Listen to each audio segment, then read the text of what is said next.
दोस्तों, अफगानिस्तान में भारतीय सेना को उतारना तो सिर्फ एक बहाना था, क्योंकि भारत को पीओके जो हथियाना था।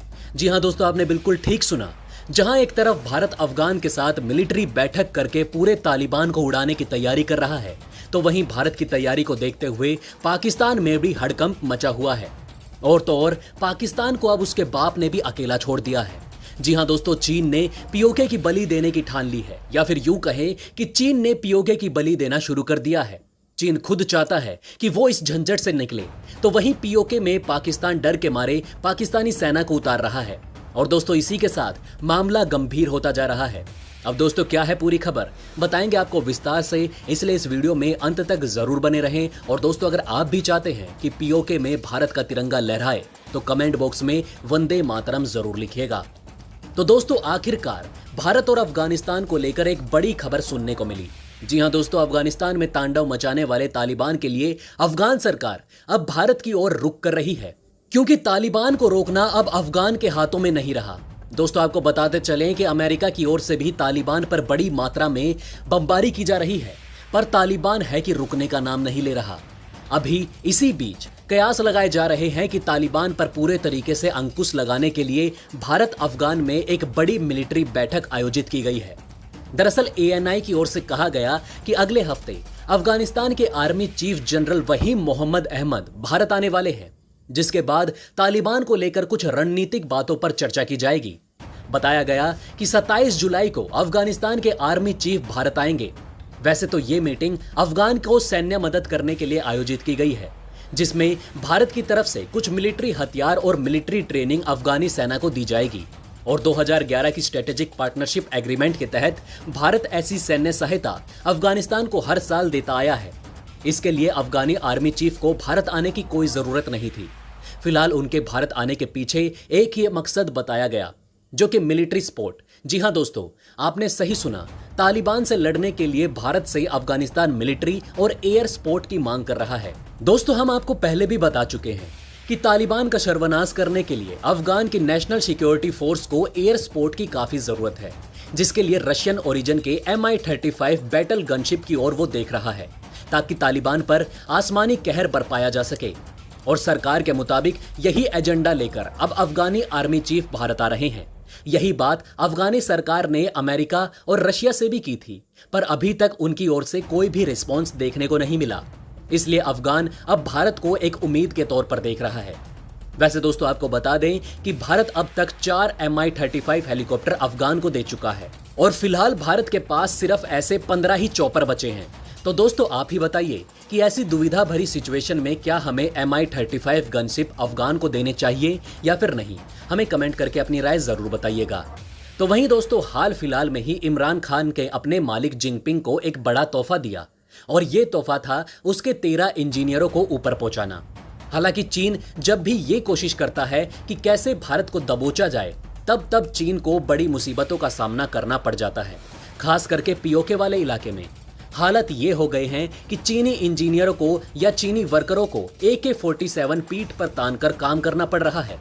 जी हां दोस्तों, आपको बता दें कि जैसे ही ये हादसा हुआ था इंजीनियर वाला, वैसे ही शाह महमूद कुरैशी चीन जाना चाहता था, लेकिन जिनपिंग ने उसे चीन आने से मना कर दिया। और इससे बड़ी बेइज्जती और क्या हो सकती है। पाकिस्तान के खैबर पुख्तनवा में हुए आतंकी हमले में जो चीनी इंजीनियरों का हाल हुआ, उससे राष्ट्रपति शी जिनपिंग बहुत ज्यादा नाराज हैं। अच्छे और बुरे वक्त में साथ रहने की कस्में खाने वाले इन दोनों देशों के संबंध में काफी कड़वाहट आ गई है। और हाल तो ये हो गया है कि बाजवा मीटिंग में बैठा हुआ था और सोच रहा था कि वो अब चीन से ज्यादा पैसे मांगेगा, लेकिन उसी वक्त जिनपिंग का फोन आ गया और उसने ये कह दिया कि पाकिस्तान को अब तासो डैम बनाने की परियोजना को कैंसिल कर देना चाहिए। दोस्तों, आपको बता दें कि चीन बहुत सारा फंड देता है पाकिस्तानी सेना को, और ये फंड देता है खासतौर पर अलग से चीनी नागरिकों की और चीनी इंजीनियरों की सुरक्षा की जाए। लेकिन फंड मिलने के बाद भी उनकी सुरक्षा नहीं हो पा रही है पाकिस्तान के अंदर, जिसकी वजह से जिनपिंग ने सीधे अपने लोगों की सुरक्षा को मद्देनजर रखते हुए पाकिस्तान को जो फंड दिया है उसे बंद कर दिया। जिसके बाद प्रधानमंत्री इमरान खान ने चीन को मनाने के लिए विदेश मंत्री शाह महमूद कुरैशी को भेजना चाहा, लेकिन पहली बार में तो उसे मना ही कर दिया गया और खाली हाथ लौटा दिया गया।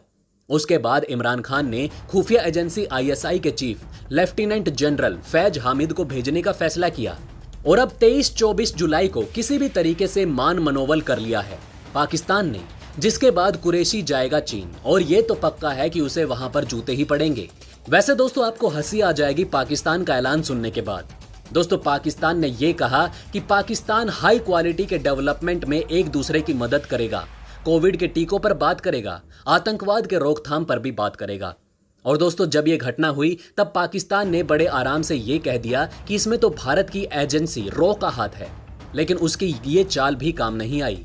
जिनपिंग को इतना ज्यादा गुस्सा बढ़ चुका था कि उसने अपनी तरफ से टीम भेज दी कि हम खुद जांच करेंगे, खुद देखेंगे कि आखिर हुआ क्या है, इसके पीछे कौन है। जी हाँ दोस्तों, चीन सबसे पहले 4320 मेगावाट का जो ये बांध बना रहा था सिंधु नदी पर, उसे बंद कर देता है। और अब सीपैक के कई बड़े बड़े प्रोजेक्ट को भी चीन कैंसिल कर रहा है।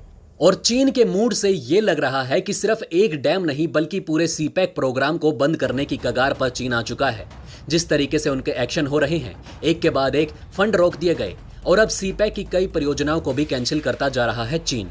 और उम्मीद ये जताई जा रही है कि अब इस पूरे एरिया से पीछे हट जाएगा चीन और अब यहाँ पर सीपैक परियोजना भी पूरे तरीके से खत्म हो जाएगी, जिसके बाद पीओके से भी चीन भाग जाएगा और भारत के लिए पीओके पर कब्जा करना बहुत आसान हो जाएगा। जी हाँ दोस्तों, अब भारत के लिए यहाँ पर रास्ता आसान बन चुका है। वैसे आपको बता दें कि पाकिस्तान को इस चीज का डर लग रहा है कि भारत कुछ इसी तरीके के एक्शन ले सकता है। ऐसे में अब पाकिस्तान ने पीओके में पाकिस्तानी सेना की संख्या को बढ़ाना शुरू कर दिया है। वैसे तो पाकिस्तान ये कह रहा है कि ये संख्या हमने बढ़ाई है आने वाले चुनावों को लेकर, लेकिन अंदाजा ये लगाया जा रहा है कि पीओके में भारत के एक्शन से घबराए पाकिस्तान को ऐसा लग रहा है कि कभी भी इस इलाके में अब भारत एक्शन कर सकता है। ऐसे में इन जगहों की सुरक्षा जितनी जल्दी शुरू की जा सके पाकिस्तान उतना अच्छा समझ रहा है। वैसे दोस्तों आपको बता दें कि पाकिस्तान को ठोकने की तैयारी अफगानिस्तान और भारत दोनों ही कर रहे हैं। हाल ही में जिस तरीके से अफगानिस्तान के राजदूत की बेटी को अगवा कर लिया गया था और उसे टॉर्चर किया गया था, उसके बाद अब ये मामला इतना ज्यादा उछला कि आप ये अंदाजा लगाइए कि अफगान की सरकार ने तो इस मामले पर निराशा और खेद प्रकट किया, तो वहीं तालिबान ने भी पाकिस्तान को ये कह दिया कि आपने ये जो किया है वो बहुत गलत किया है। मतलब कि तालिबान अब शिक्षा दे रहा है पाकिस्तान को। लेकिन दोस्तों बात करें अगर पीओके की, तो यहाँ पर चीजें बदल रही हैं और भारत के लिए बहुत ही बेहतरीन मौका है कि वो फिर से पीओके में अपनी जमीन को फिर से अपने नाम कर ले और एक बार फिर से पीओके में भारत का तिरंगा लहराए। खैर दोस्तों, इस पर आपकी क्या राय है हमें कमेंट करके जरूर बताइएगा। क्या पीओके से चीन के निकलने के बाद भारत वहां पर धावा बोलेगा या फिर नहीं? कमेंट करके हमें अपनी राय जरूर बताएं। इसी के साथ दोस्तों मैं मिलता हूं आपसे ऐसे ही किसी अगली वीडियो में। तब तक के लिए हमारे चैनल पर बने रहें। धन्यवाद।